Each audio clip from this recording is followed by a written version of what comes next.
El Centro de Ciencias de la Atmósfera de la UNAM, junto con un equipo de investigadores de otras instituciones, se adentra a regiones lejanas en medio del mar para tratar de comprender procesos del clima, analizar sus consecuencias y obtener información que permita hacer buenos y acertados pronósticos sobre el mismo.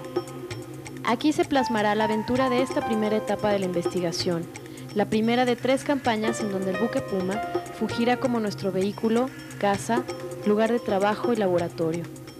Carlos y yo fuimos invitados para registrar este importante evento y al mismo tiempo compartir con los científicos y la tripulación del barco cada paso de este experimento, que es el resultado de una larga investigación y cooperación entre la UNAM y distintas instituciones.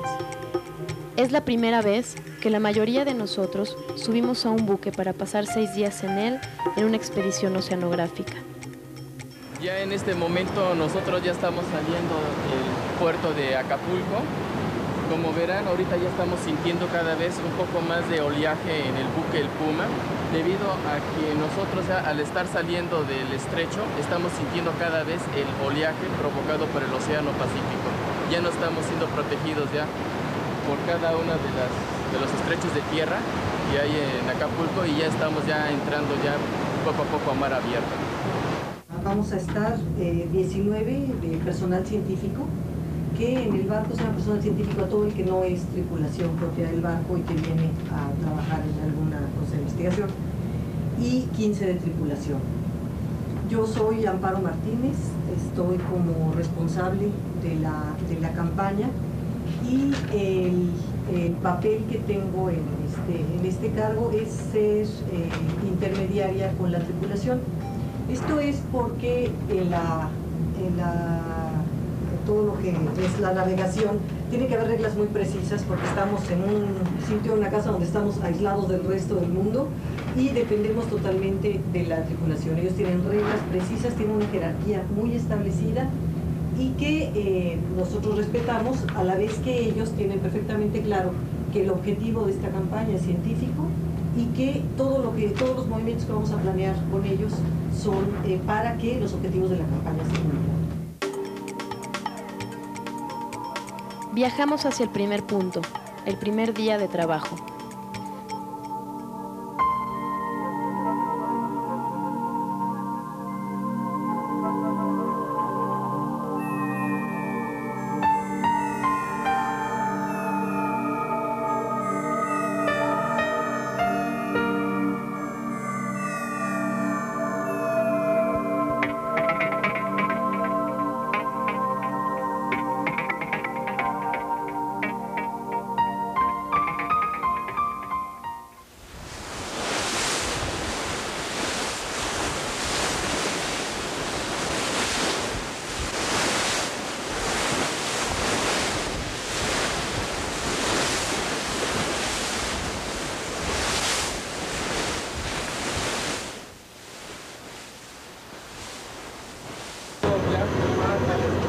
Ahorita vamos a inflar el globo cautivo y lanzarlo.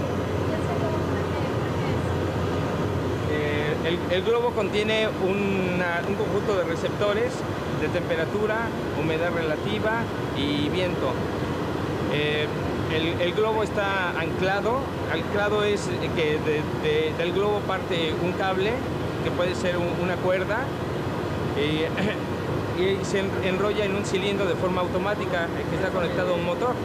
Entonces tenemos la libertad de elevar el globo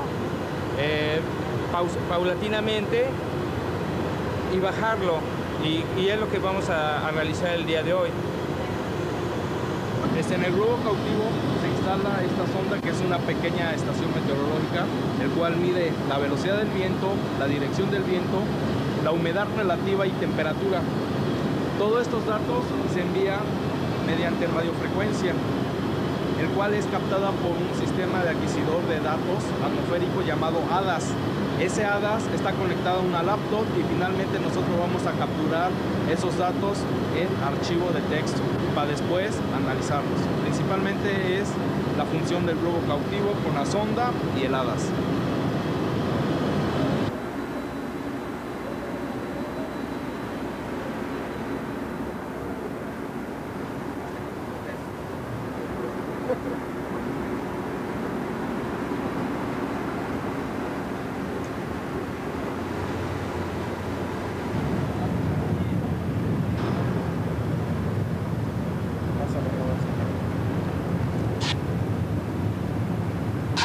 córtalo. Okay. No te vayas a pasar, ¿eh? No te vayas a pasar.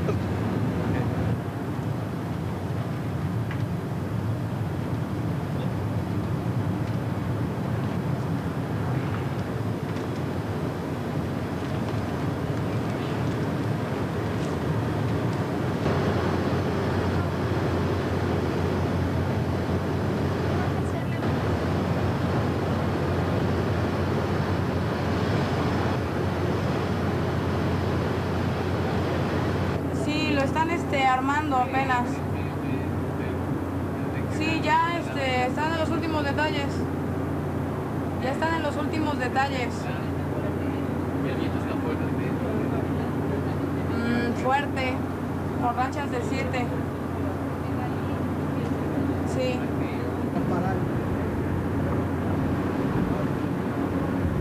¿Soltamos toda la galleta?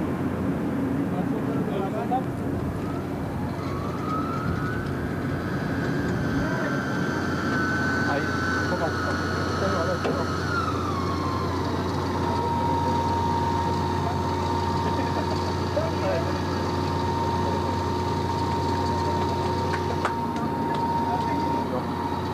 No hay que calcularle nada más, ¿no?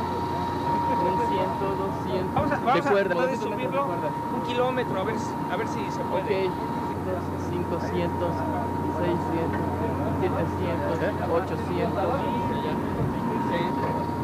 ¿Cuánto llevamos? ¿Cuánto llevamos más o menos? Debe estar ahorita entre 900 y 1000 metros de altura, aproximadamente. Ahorita vamos a ver cómo se comporta el globo con respecto al aire. Posteriormente vamos a estar bajando conforme ahorita está arriba, ahorita está tomando datos a esa altitud. Posteriormente vamos a bajar, dependiendo de las características climatológicas que ahorita tengamos, y luego a volverlo a subir. Aquí tenemos el receptor, que es el ADAS, el cual nosotros recibimos la señal de radiofrecuencia del globo cautivo, de la sonda, y a su vez está conectado por el puerto serial a la laptop, el cual nos está mandando las variables físicas de la sonda. Por ejemplo, en la primera columna tenemos los segundos, hay que multiplicarlo por 10 porque el muestreo es cada 10 segundos. En la siguiente columna es la temperatura del bulbo seco, la temperatura del bulbo húmedo, la presión atmosférica, tenemos la humedad relativa, la velocidad del viento y la dirección del viento. Todo ello, cuando se termina de captar los datos, se guarda en un archivo y ya tenemos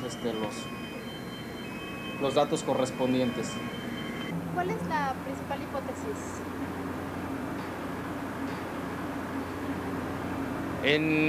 En el océano,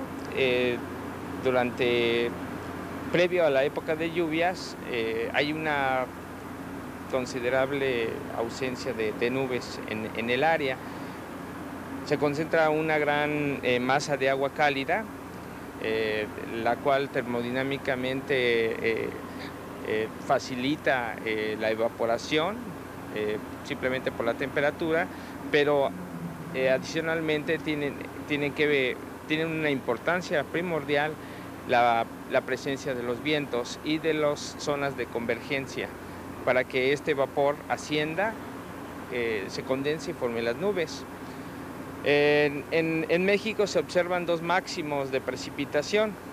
Esos máximos de precipitación son aproximadamente en julio y otro en septiembre, mientras que en agosto, en julio y agosto se presenta un mínimo relativo.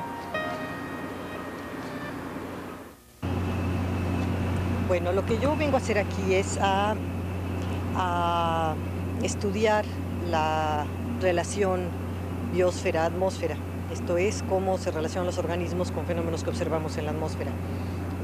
Yo estudio particularmente el fitoplancton, que es la comunidad que más relación tiene con todo el medio físico, porque el fitoplancton es el puente que tenemos entre el medio físico y el medio vivo, en términos de que es el único mecanismo conocido para atrapar la radiación solar y convertirla en energía disponible para los seres vivos. Entonces, el fitoplancton, además de ser este puente entre el mundo vivo y el no vivo, lo que se ha visto en años recientes, en décadas recientes, digamos en el 87, aunque se sabía desde antes que participaba en ciclos de elementos, como el ciclo del carbono, el ciclo del azufre, lo que no se sabía era que estos núcleos que conformaba dentro de estos grandes ciclos biogeoquímicos tenían tal participación en la atmósfera.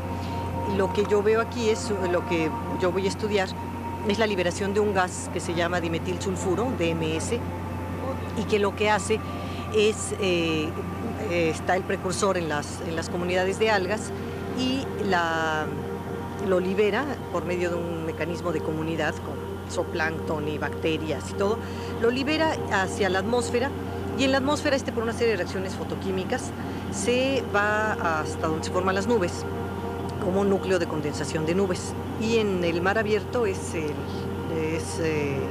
núcleo de condensación de nubes biogénico más importante, el que produce el fitoplancton. Entonces lo que yo quiero ver es en qué condiciones se dispara ese mecanismo, en qué tipo de organismos lo producen más, y además comprobar esta idea de que en los mares tropicales o con ciertas temperaturas es más probable su formación.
¡No! ¡Hey!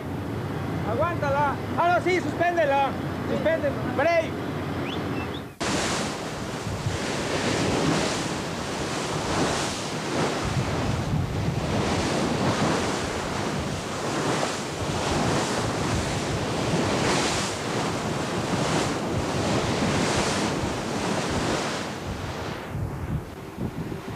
Bom, nós somos do Brasil, estamos aqui atendendo ao pedido do professor Ernesto Caetano Neto para ajudar durante essa comissão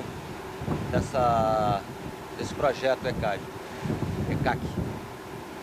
Eu venho especialmente para trabalhar com a radiosondagem, com o lançamento dos balões e fazer a radiosondagem. Estou trabalhando junto com o José Mendonça no lançamento dos balões.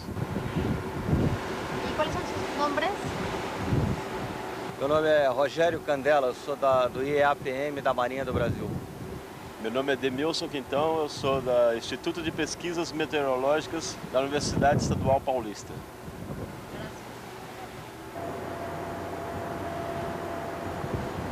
Las cosas han salido bien hasta ahora. Algunos de nosotros hemos sufrido del típico mareo del barco, pero bueno, estamos mejorando.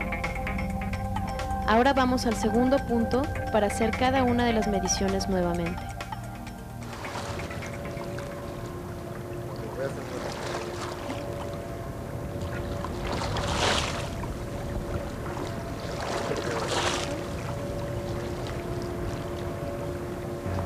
Sobre experimento en general y también en los particulares de experimento. Este experimento es para medir los aerosoles sobre el mar, porque es muy importante para entender la interacción de los aerosoles del mar y las nubes, porque sin aerosoles de mar no hay nubes, ¿sí? Entonces este experimento es solamente en este proyecto una prueba para preparar el proyecto EPIC. EPIC es un proyecto más tarde en el verano con barcos de México y de los Estados Unidos y aviones de los Estados Unidos. Los instrumentos de la derecha se llaman piranómetros y sirven para medir la radiación solar global, lo que también llamamos onda corta. Esta radiación es básicamente el espectro visible, muy poco del infrarrojo y muy poco de onda larga. Los de la izquierda son unos pirgeómetros que sirven para medir onda larga. Esta es la más importante. Resulta que si tú tienes tu termómetro y mides ahorita la temperatura, te van a decir son 30 grados, pero es 30 grados de la capa superficial. Lo que esos aparatos nos dan es la temperatura de toda la atmósfera, ¿sí? Esto es importante para medir el balance de energía. Cuando hay un cambio climático, ¿sí?, lo que sucede es que ese balance natural de energía se rompe. Tienes más gases tipo invernadero.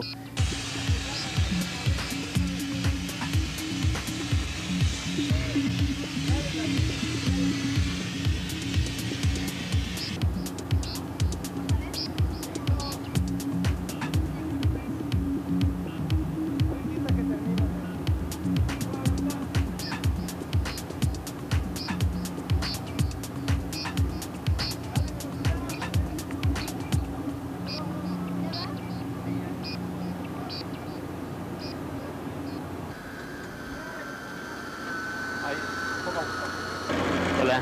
¿Cómo va con el globo? Oh, pues bastante bien.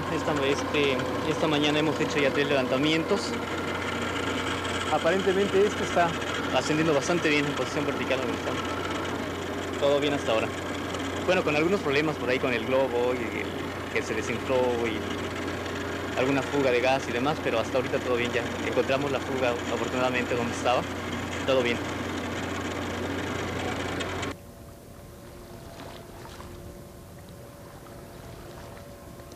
Yo estoy trabajando con un CTD. Es un aparato el cual te mide la conductividad, la temperatura y la presión. A partir de la presión determinas la profundidad. Bueno, a partir de la profundidad la presión a la cual se encuentra tu aparato. A partir de la conductividad determinas la salinidad del agua. Y asimismo determinamos la temperatura del agua. Bueno, aquí podemos ver las gráficas de los datos que está registrando el CTD. Aquí podemos ver la salinidad, la temperatura, la densidad y el oxígeno disuelto en el agua. Asimismo, aquí estoy viendo la profundidad a la cual el aparato se encuentra.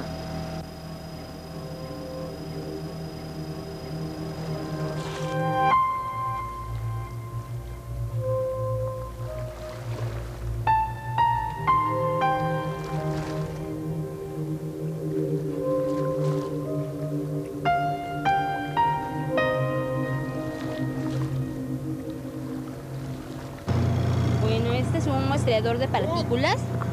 Estamos haciendo un muestreo diario. Lo vamos a hacer a diferentes horas del día para ver qué pasa, qué diferencias encontramos. Y es un muestreo corto, nada más es con 47 minutos. Entonces, bueno, tenemos una bombita con un dry densmeter, que es el que mide el flujo, y el filtro. Este es nuestro muestreador de agua de lluvia. Tenemos un pluviómetro para ver cuántos mililitros es lo que cae, en cuánto tiempo, que también es un dato importante para nosotros. Y bueno, el embudo, que como está más o menos grande, capta un volumen mayor en menor tiempo. Y bueno, todas las muestras, casi todas, las vamos a procesar en el laboratorio. Bueno, el que tenemos arriba, el azul, es un analizador de monóxido de carbono. Y está monitoreando todo el tiempo, ¿no? Desde que zarpamos de Mazatlán. Y abajo tenemos otro que es de ozono, que también todo el tiempo, desde que zarpamos de Mazatlán hasta que regresemos, va a estar monitoreando. ¿Y qué ha pasado con este experimento? ¿Ya lo pudieron echar a andar? No, pues no. Estamos esperando que llueva. Ojalá que sí tengamos suerte. Y pues sí, eso es todo. Una buena mareada, muy bien. Sí, todavía seguimos vivos todos. Sí.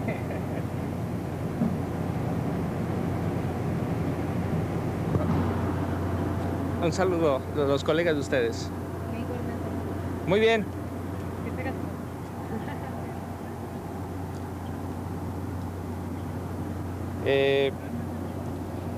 Las cizallas, sí hay una cizalla alrededor de los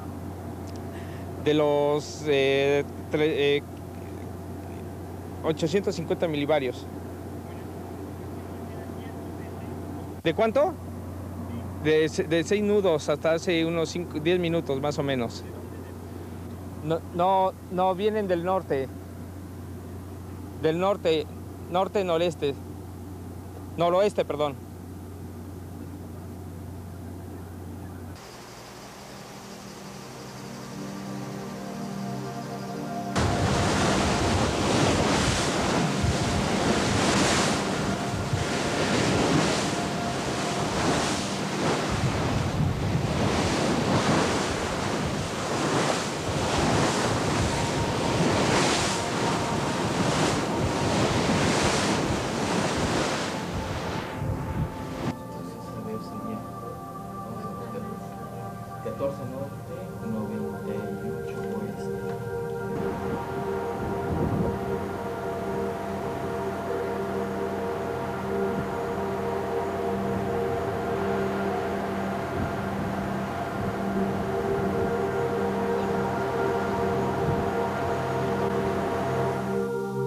En la cubierta todo es mar, cada vez más lejos de tierra. Es una inmensidad. Aquí nos sentimos pequeños. Vamos al tercer punto.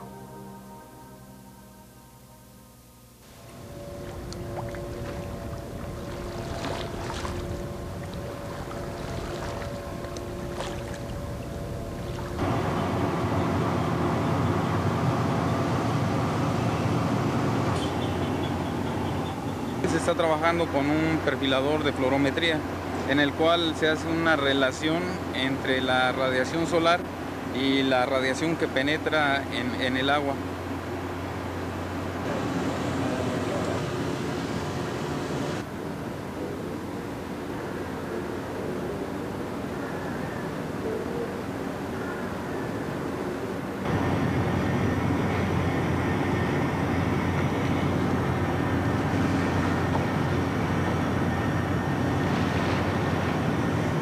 Para que les pudiera quedar un poco más claro el efecto de la presión hidrostática, bajamos un vaso de unicel a 1000 metros y como tiene burbujas de gas en su interior, pues se pudo comprimir aproximadamente como al 10% de su tamaño, como se puede ver aquí en su tamaño original y el tamaño más. El vaso fue sometido a 100 atmósferas, más o menos. ¿Cuántos metros bajó? 1000 metros. Cada 10 metros bajando sobre el nivel del mar equivale a una atmósfera.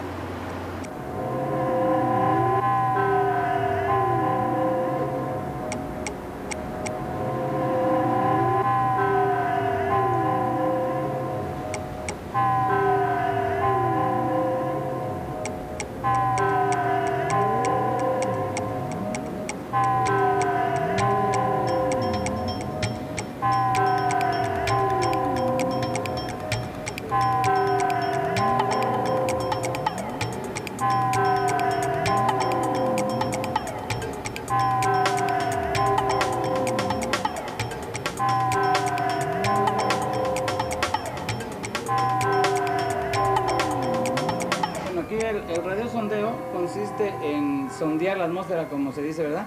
Verticalmente, desde la superficie hasta un promedio de 25-26 kilómetros. Los parámetros que nos da la radiosonda son temperatura, humedad relativa, presión y dirección y velocidad del viento. Al igual que se baja en un receptor, en este equipo Vaisala, estamos recibiendo todo y lo estamos pasando a una computadora para almacenar los datos. Al terminar el vuelo, decodifica el mensaje y ya cifrado lo utilizamos para los fines meteorológicos. La duración del radiosondeo tiene un tiempo promedio de 1 hora y media, desde que soltamos hasta que reviente el globo. y cada 10 segundos nos está mandando los parámetros que le marcaba yo. Aquí, por ejemplo, nos marca en la primera línea el tiempo, la altura. En este momento lleva 1125 metros, 885.9 milibares, temperatura 19.8, humedad 89%, la dirección del viento son 234 y la fuerza 8.1 metros por segundo.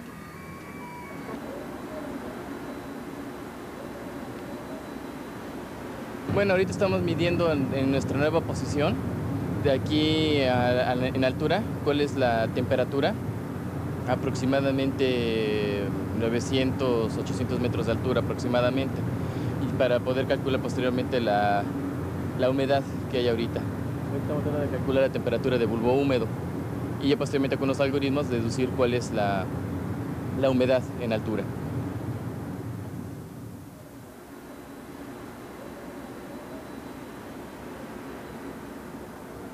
Víctor. Hola, ¿qué tal? Soy Jolín.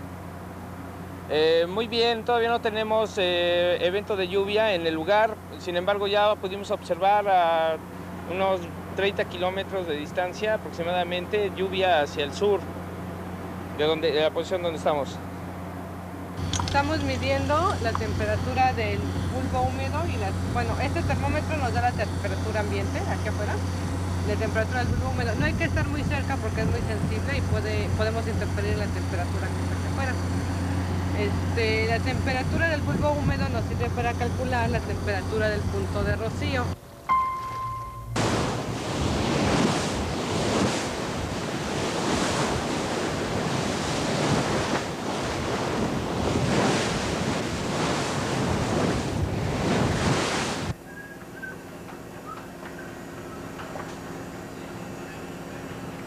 Ya.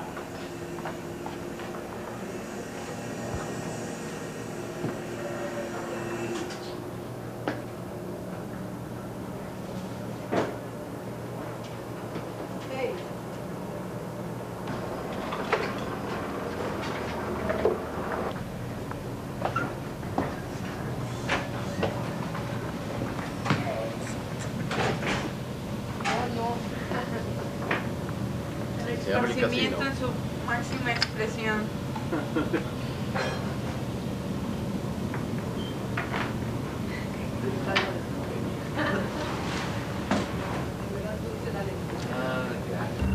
Más de la mitad del viaje y aún no llueve. Estamos todos en la espera.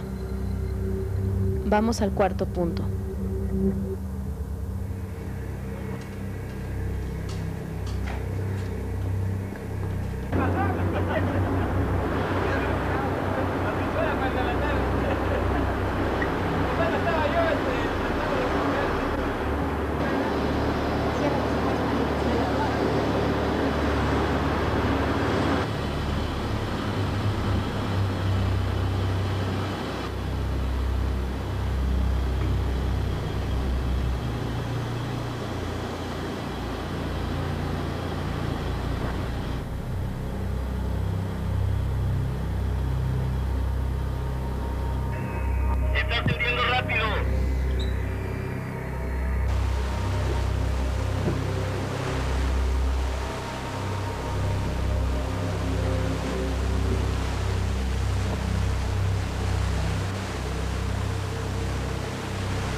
Estoy tomando el registro cada 2 minutos de la precipitación.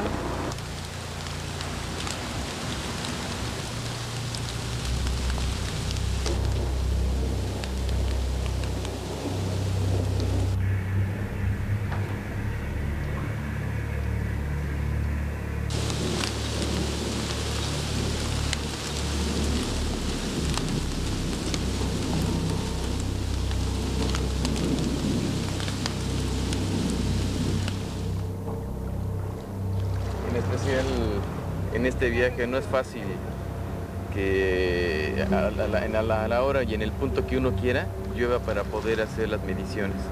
Entonces, afortunadamente nos tocó y se pudo medir.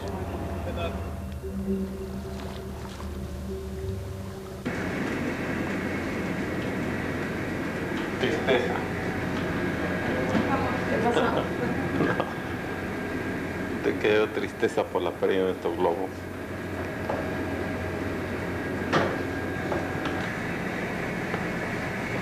En cuanto a la pérdida de nuestro globo, fue por condiciones adversas de tiempo, debido a la presencia de rachas intensas de lluvia,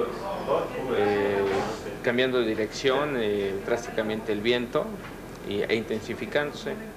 Fue en el momento en que unos 2-3 minutos antes de que habíamos decidido bajar el globo, pero nos sorprendió los cambios e intensidad del viento, lo cual hizo imposible hacerlo descender. El motor del winche no fue suficientemente poderoso para poder jalar la cuerda y era tan intenso el viento que dobló el globo prácticamente. Y se solicitó el cambio en el movimiento del barco, tratando de compensar o disminuir la tensión de la cuerda y tratarlo de recuperar. Fue en un momento en que rozó uno de los cables de un instrumental que se tiene aquí en el barco y por la fricción simplemente se rompió y se perdió el globo. Amárrenlo de aquel lado. Nada más no lo jalen. Ya no vamos. El orificio por el que la mejor esté ponchado. ¿Y es el único que queda? Sí.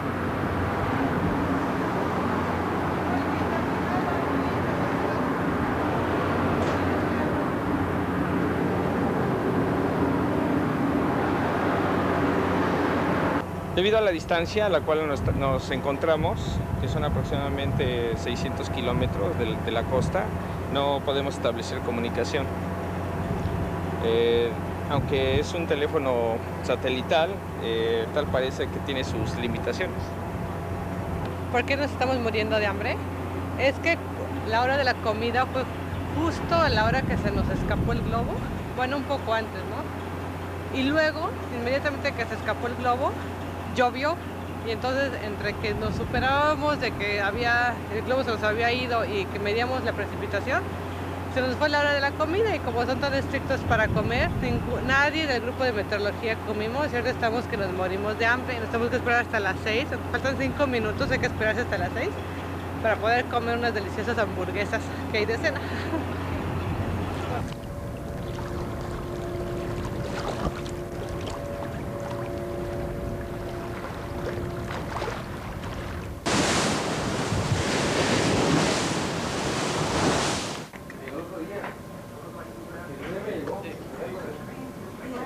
Tengo hambre para devorar.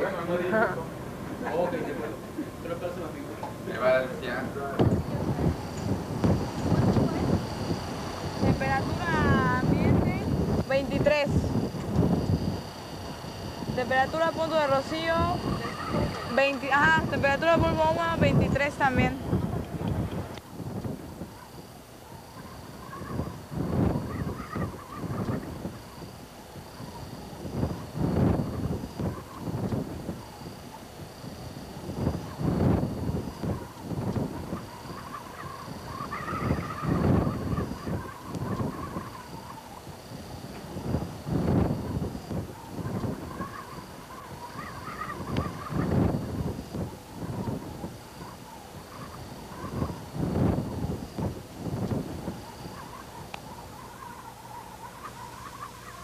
Llovió. Eso fue muy emocionante. Las mediciones que faltaban se pudieron hacer. Aún así, perdimos el globo. El buque se mueve más que los otros días y noches. El mar está muy agitado. Vamos al quinto punto, nos acercamos a tierra.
En el último punto donde partimos hacia los 4.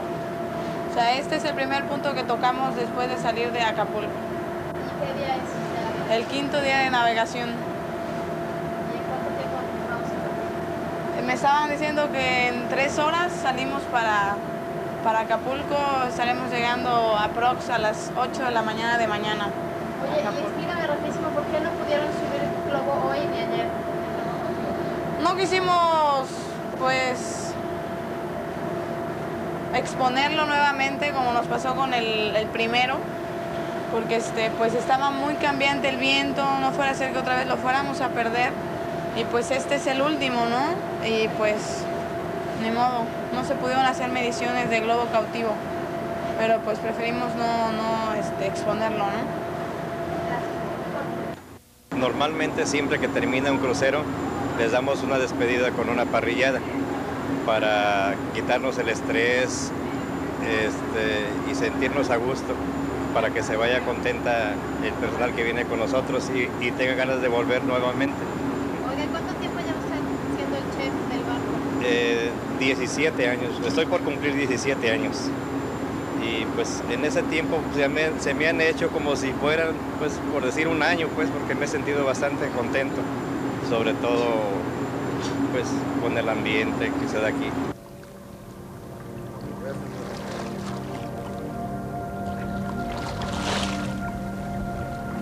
Lo que estamos observando es simplemente el desplazamiento del sistema de baja presión que estaba sobre esta zona y que se está desplazando hacia el oeste. Es una trayectoria casi normal de los sistemas de baja presión que se forman en estas zonas y vemos propiamente como si fuera la frontera donde está la convección realizándose profunda, mientras que en esta otra área hay condiciones despejadas y de buen tiempo. Que muchas veces se dice de que la ciencia no tiene ningún tipo de arte o de belleza. Yo la mera verdad invitaría a mucha gente a que estuviera en este tipo de expediciones científicas, de este tipo o de algún otro, y se darían cuenta de cuán maravilloso tenemos nuestro planeta.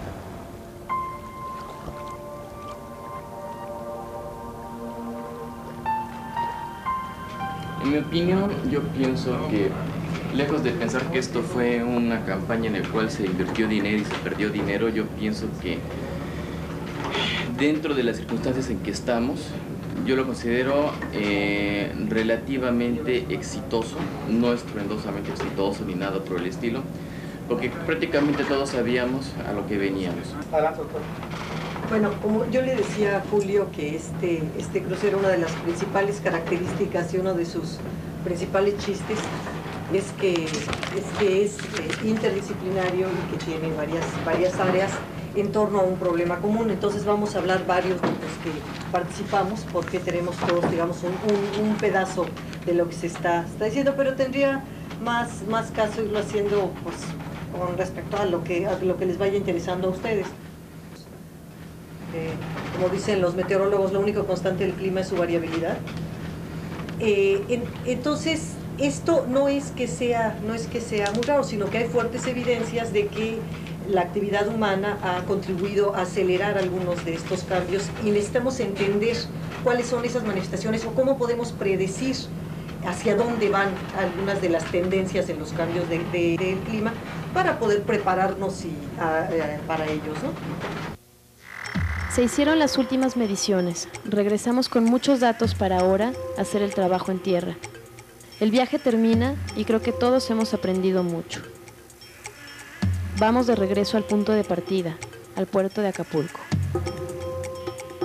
Bueno, el recorrido del barco sale desde Mazatlán, directamente a Acapulco, donde navegamos aproximadamente 600 millas. Después de Acapulco salimos hacia los puntos dados, que está en latitud 14 y longitud 98. De ahí estuvimos haciendo un cuadro separado aproximadamente 120 millas entre ellos. Este cuadro lo recorrimos en 5 días, ya que en uno de los puntos estuvimos 2 días. Al terminar este primero y último, estamos regresando a Acapulco, donde estaremos llegando en cuestión de 1 hora y media aproximadamente.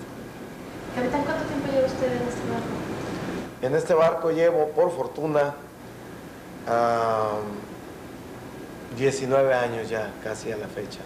Y como capitán tengo ejerciendo en este barco 8 años.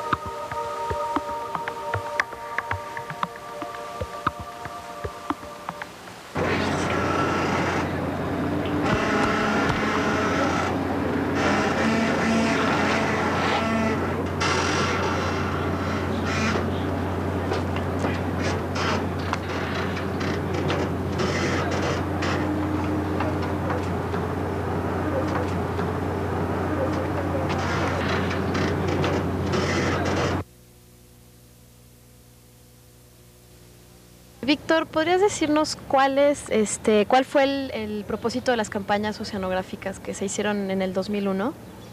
Hay varios aspectos del clima que todavía no entendemos, del clima de México. Uno de ellos es, por ejemplo, la llamada canícula, que comienza a llover en junio, luego en julio y agosto llueve menos y luego en septiembre otra vez llueve más. La reducción es en cuanto llueve, es súper importante para muchos sectores como agricultura. La gente de los agricultores siempre preguntan, ¿la canícula viene con agua o sin agua? Es decir, ¿qué tan seco viene ese periodo? Nosotros tenemos que dar una explicación para poderlo pronosticar. Elaboramos algunas hipótesis, pero habría que salir a medir para comprobar que efectivamente esa hipótesis es cierta. Entonces la idea fue medir esas variables que creemos resultan claves para poder pronosticar si la canícula viene con agua o sin agua y entonces entregarles información a los que necesitan de pronóstico de lluvias. Ok, ¿y de la primera campaña que se hizo, tuvieron algún resultado específico? Bueno, las primeras cosas que ya empezamos a ver, que tienen que ver con las variaciones en la temperatura de la superficie del mar, coinciden con nuestra propuesta, con nuestra hipótesis original elaborada sobre variaciones que debería existir en la temperatura de la superficie del mar en toda la parte oceánica frente a Guerrero, Oaxaca, etcétera. Toda esa extensión de agua es clave para entender la canícula y las lluvias en México. Lo más interesante es que las mediciones nos muestran que la hipótesis con la cual construimos la explicación de la canícula funciona al menos para el 2001 cuando salimos a medir. Desafortunadamente todavía las mediciones de satélite en esa región no tienen la precisión que requerimos para, en lugar de salir cada año a medir, utilizáramos solamente los datos de satélite. Entonces, por el momento hay mucho trabajo todavía que hacer en cuanto a medir en esa región para poder explicar parte de las lluvias de verano en este país. ¿Las campañas tuvieron el éxito que ustedes esperaban o hubo dificultades? No sé, cuéntanos algo por ahí. Bueno, distan mucho las campañas de ser algo perfecto, ¿no? En realidad a mí me hubiera gustado que salieran mejor de lo que salieron, pero sin embargo rescatamos información muy valiosa, ¿no? Hay cosas que son inevitables, por ejemplo en la primera y en la segunda campaña, cuando estaban en la etapa de medición, tuvieron que regresar a puerto antes de lo previsto porque apareció una tormenta tropical. Especialmente la segunda campaña fue de las más difíciles porque quedaron inmersos en la tormenta tropical. Durante ese día y medio que estuvieron luchando con esa tormenta, no se pudo tomar ninguna medida. Entonces, en ese sentido, no se cumplió con todo el periodo de observaciones que se requería. Pero son de esos inevitables. Hay definitivamente problemas a veces, los instrumentos llegan a fallar. Por ejemplo, nos encontramos que un medidor de radiación que llevábamos en la proa, seguramente durante una de las tormentas le entró agua con sal y entonces las mediciones que ahora tenemos de radiación no coinciden exactamente con lo que físicamente debiera ser. Entonces son este tipo de dificultades con las que uno siempre se va a encontrar, que son inevitables, pero así como tuvimos problemas, tuvimos grandes aciertos. Hay mediciones con instrumentos que pensábamos que no iban a funcionar tan bien como lo funcionaron. Entonces ahora es con toda esa información tratar de construir todas las hipótesis, entender mejor la parte del clima y entonces generar mejor información para todos aquellos que la necesitan. Ok, muchas gracias. ¿Sí? Okay. Eso es todo.